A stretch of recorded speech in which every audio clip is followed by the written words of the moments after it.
Alright, so dito po tayo ngayon sa sa Baseco Beach. And literally naging beach na nga talaga to. Dati pong tambakan ng basura. Ayan o.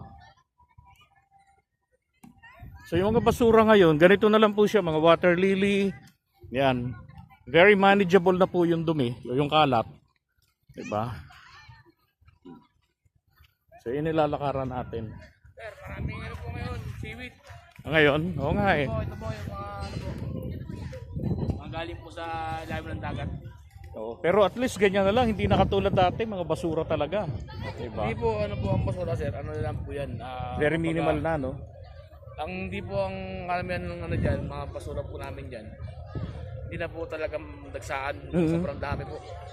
Ano lang po yan, parang ano lang po siya. Ang galing salita, sir, latak. Yun nga, ang ganda nga eh. Lang po. Yeah, thank you, thank you.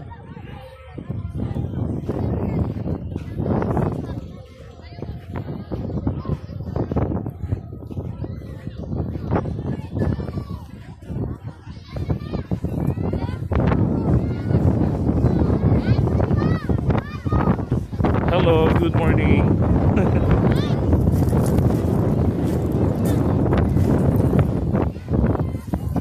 Engineer Berto.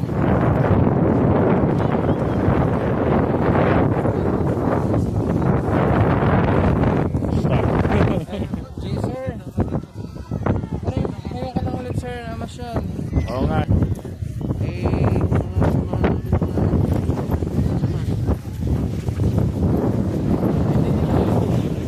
Nasa ano kami eh, nasa 30 kami rito eh, mahigit eh.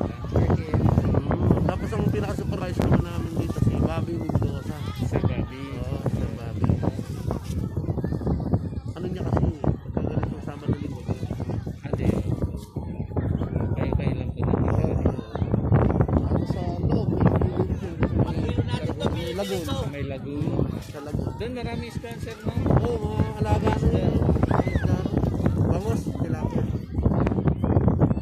Kamusta tong yung katulad nito dati, ang daming bata kaya. Ngayon, Oo, noon talagang tambak ng kasuran. Pero ngayon, siyempre dito na kami araw-araw na nakadiskino. Naagad namin yung mga agad. ang dami pong ngayon, singit. Dami nga eh. Yan ang nakukuha. Tapos mga pinagbalatan ng mga Victoria. Ngayon, halaman dagat naman ang kumaho. Mga seaweed, sir. Dito na lang sa dagat. Sa dagat. Galing yan. Kasi ang water lily naman dun sa Yung malakas ang alon. Dati ang karamihan dito, puro water lily. palitan. Oo, pagkita na, puro halaman dagat na umanong rin. At least, Kaya pag nakita nyo kung kayo dating nagpupunta rito, puro water lily. Tambak. Kala nyo, hindi mauubos eh sa dami. Kasi araw-araw, kahit Sabado-Linggo, meron sa Kadiskino. Sir, sino po mga kasama niyong grupo dito na naglilinis? Aside from Yung warrior. Oh, DNR warrior. DPS.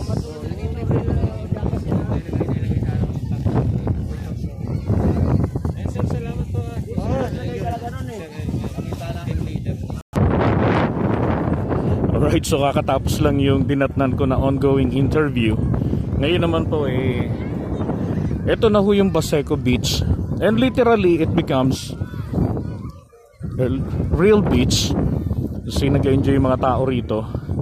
And you know what? Hindi ho lahat ng nandito ngayon mga yan mga tawag dito, mga residente dito. And then ngayon marami silang mga kinukuha ng mga yung water lily. Ay hindi to water lily. Mga basta halamang dagat na namatay na. And then ngayon napunta rito sa Dalampasigan. And araw-araw na rin ho yung paglilinis dito. Ayan. Diba? Ang ganda. Ang kulang na lang dito paputiin yung buhanginan diba? And then kung yun nakikita ninyo rito sa gilid, ayan yung mga shells. Yan, shell yan yung mga yan.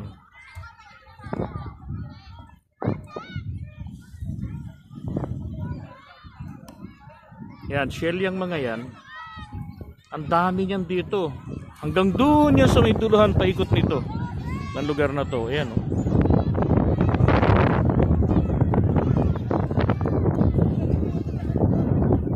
So ganun karami. Tingnan nyo naman, di ba? Ang dami nag-i-enjoy, mga bata. Ang babaw kasi. O, tingnan nyo po yun ah. Yung lugar na yun.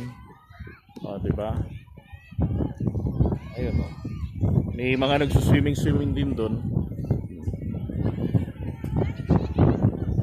Yan dito rin. O, ayan, may mga bata na nag-i-enjoy. Di ba? Grabe.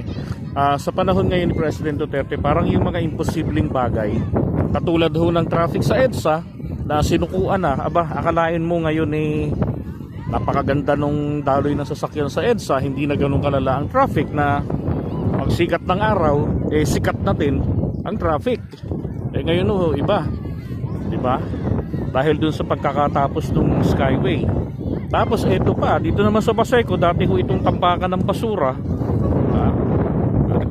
Nakakatuwa na lang itong araw, may isda rito, pero parang hindi naman nakakatuwang kainin dahil makikita nyo yung itsura ng pinagkukunan.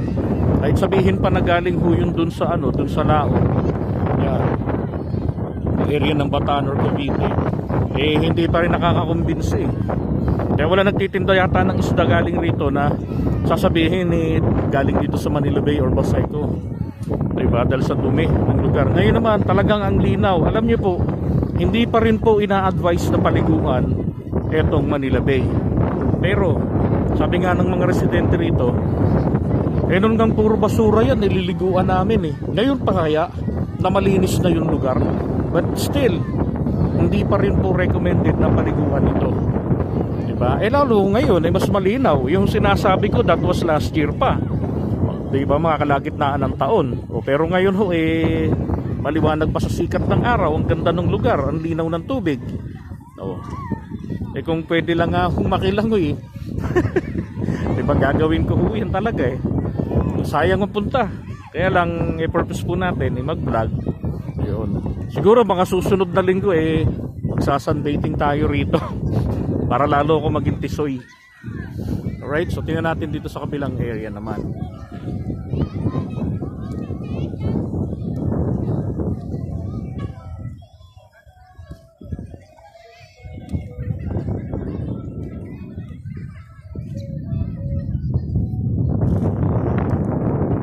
Ito naman po ito yung brackish water na halong tubig.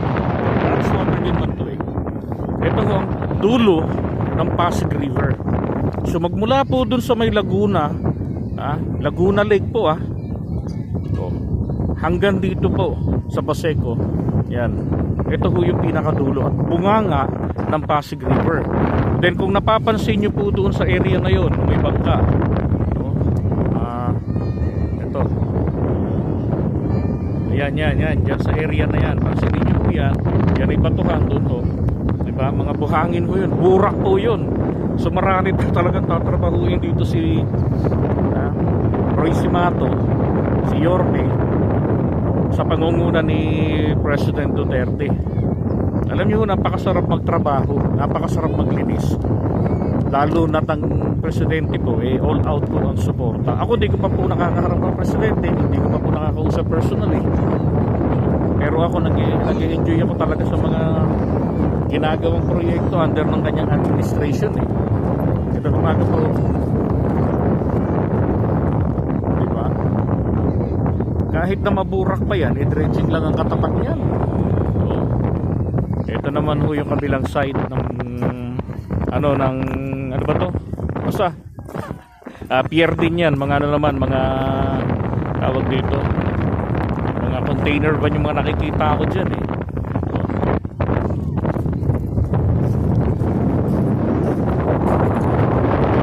isang ka pa kompleto na halos dito. So try natin pumunta ron sa may kabilang dulo. Alright, hindi ko na diniretso dun sa may dulo. Masyadong basag-basag yung mga bato. Ito, pakita ko sa inyo. Yan. Yan, puro mga ganito yung itsura ng bato. Hanggang doon sa may dulo. Yun yung bababain ko. Tapos hawak ko tong gimbal. Medyo delikado. Ganun din yung dinaanan ko sa may kabila. Ngayon dito po, sa mga nagbabalak na pumunta rin dito at masaksihan itong milagro dito sa Baseco. Ito pong area na to, pinagbabawal po rito yung mga mga bisita. Okay? Ano lang po ito, pinapayagan po rito mga vloggers lang. Kaya nga yung kasama ko kanina, yung anak ko, pinaalis dahil lang ito, sabi kanina, kung magtatambay lang dito sa batuan, hindi pwede. Kasi totoo po, delikado. Yun, ako lang nakapunta rito. So nandun na iwan din, nandun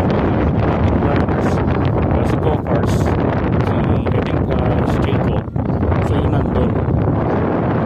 Then sa may dalampasigan, nakita ko kanina si Engineer Berto, saka yung isang kasama niya, di ko alam yung channel nun. I think ano yun si ano ba yun? Iceland ba yun? Ayun.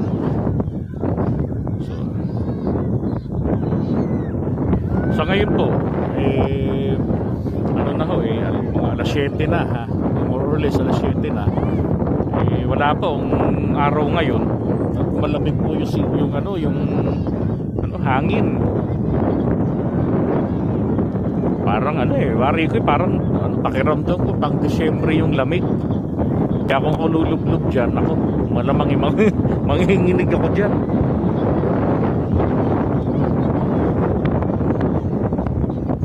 Hanggang dito, dinig nyo naman yung mga yung mga boses ng mga tao na nag-i-enjoy. Imagine ho, hanggang rito sa may tapat ko. Ayan po, may mga tao na liligo dyan. Diba?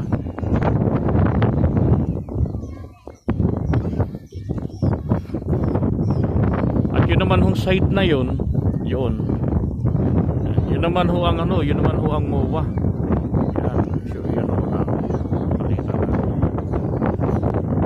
Yan naman yung side po ng MOA.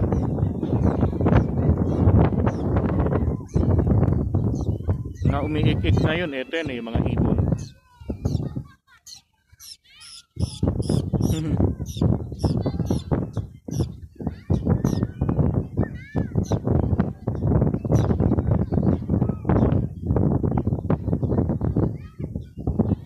Umalis na.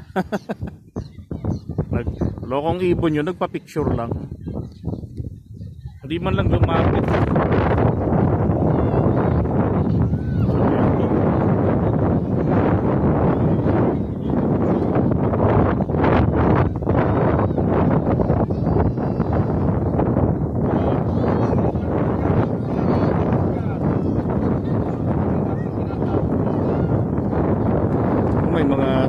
May mga matitigas talaga ang ulo. Binawalan na nga, kung hindi naman vlogger, bawal ho talaga dito yung mga bisita lang na gusto mag-enjoy rito. Yun. Sana naman po paki-intindi na rin po, pakiunawa na rin yung kalagayan po ng bantay rito, ng in-charge, kasi sila po yung masisisi. Diba? So kung sino po yung nakapanood nito at nagbabalak pumunta rito, please observe the rules. Di po ba? Maganda yun, para ho patuloy po tayo rito. Kasi tignan nyo kapag pinawalan na po totally ang tao rito, vlogger man o hindi, kaya pati kami sabihin bawalan na rito, paano pa namin mapapakita sa inyo yung ganda ng lugar? Di ba? Kaya ho alam nyo naman lahat ng bagay may limitasyon. So ang ending natin ho nito dyan lang ho tayo sa may gilid. Di ba? Right, so bababa na ako. Nakikita ko na yung liwanag ng araw dun diba? Sana naman maging hindi naman yung okay na ako sa ganitong panahon wag lang uulan. Yun po. Diba? Nga pala, bukas daw po ito alas 5 ng madaling araw hanggang alas 7. Kaya nagpapapasok sila. And then after that sarado na yan. And I hope na maybe in coming months then they will extend the hours, di ba? Makapasok dito yung mga tao. And again, wag rin po sanang magkakalat. Kasi kita nyo naman sa interview kanina, araw-araw po sila rito naglilinis. Yan, yung mga naka-blue na yan, na nakikita nyo dyan. Ako naman ho, pinamamanig ko rin sa inyo, baka naman po, baka lang gusto nyo pameriendahin ng mga yan, wag ho kayong mag-atubiling kontakin kahit sino po sa mga vloggers dito sa Manila Bay. Alright, yung mga kapatid nating vloggers, ako, sina Kofar, si Engineer Berto, Vincent Tabigue, sino pa po yung iba na mga kilala nyo po, sina Melvi, then asahan nyo pong makakarating yan. Parang ika nga po ay express padala. Yun. Diba? Masarap panoorin Ako nag-i-enjoy na ho ko ng ganito lang. Na hindi ho ako nakikilublob. So yun Ito hindi ko maisip kung ano tong semento na to, kung ano yung konkreto na yan dyan Alam ko semento po yan, pero kung ano ho yan dati yun ho aralin pa natin. Diba? Then doon naman po yung kabilang side, doon po naman yung Cavite area. Yan. Yung Cavite area yan.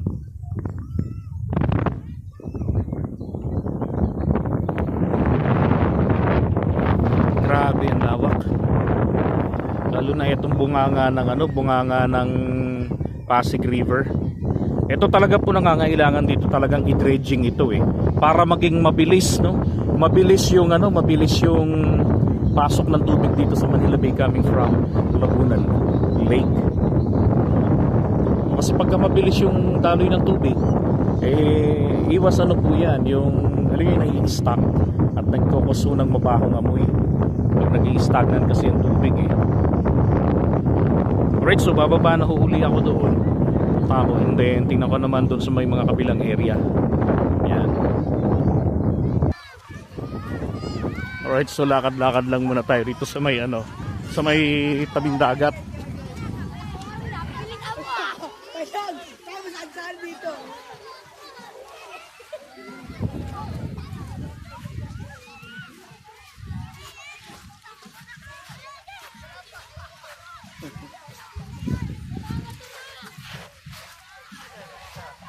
Pa. Sir. Si ano yun, si Kuya Bok.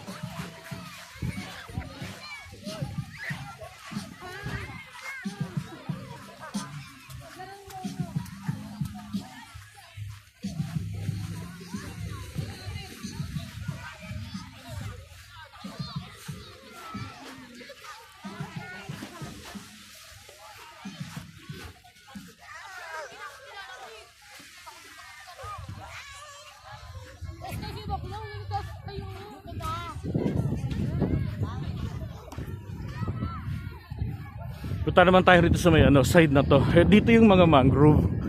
Ayan.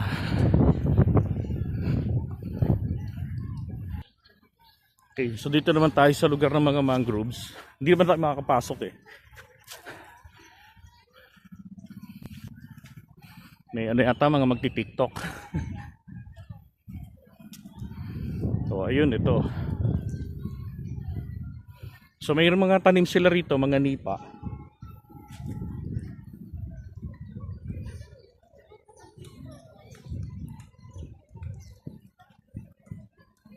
Ayan Yan parang nyog, alam ko nipa yan Kasi ganyan doon sa Bicol. Yung nipa, yun yung ginagamit sa nipahat. Inayos pala yung yung daanan, yung kawayanan, ng apakan. Naku, nakakaisip na naman ako ng negosyo rito. For local tourism. Pwede ho ito ayun, may nakita na akong cottage pwedeng rentahan, di ba? Hindi mag-enjoy ka rito na mamingwit ng isda. Tapos babayaran mo na lang yun per kilo, di ba po? So yan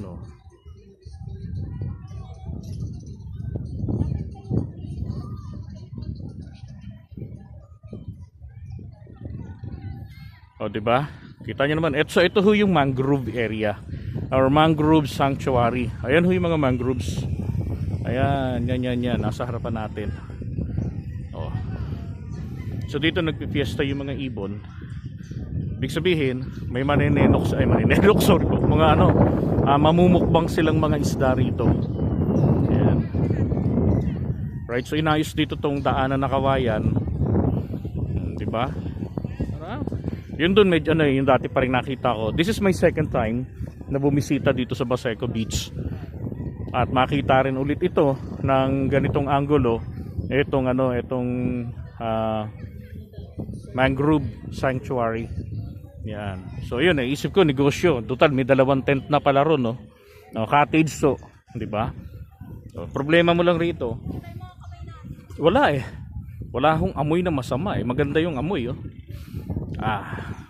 Oh, 'di ba? Oh, eto ho, nagtanggal ako ng face mask. Wala naman kasi ibang tao sa paligid ko. Oh, 'di ba? Then ito yung lugar, oh. Oh, 'di ba? Ang ganda eh. Oh, doon naman sa may tapat sa kabila ko, yung mga mga kapulisan naman. Naka-formation na sila.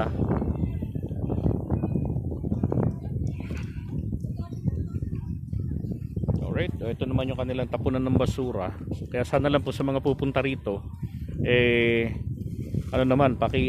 manage ng maigi yung mga basura. Huwag hong iiwan dun sa dalampasigan or dun sa dagat, 'di ba? So, dito lang. So, may isang designated na area na tambakan ng basura. Then bahala na po sila rito na maglinis o magtapon yan. Ayun, so yung mga nagtitiktok. Oh, yan. Alright. Okay, so balik tayo rin sa may tabing dagat.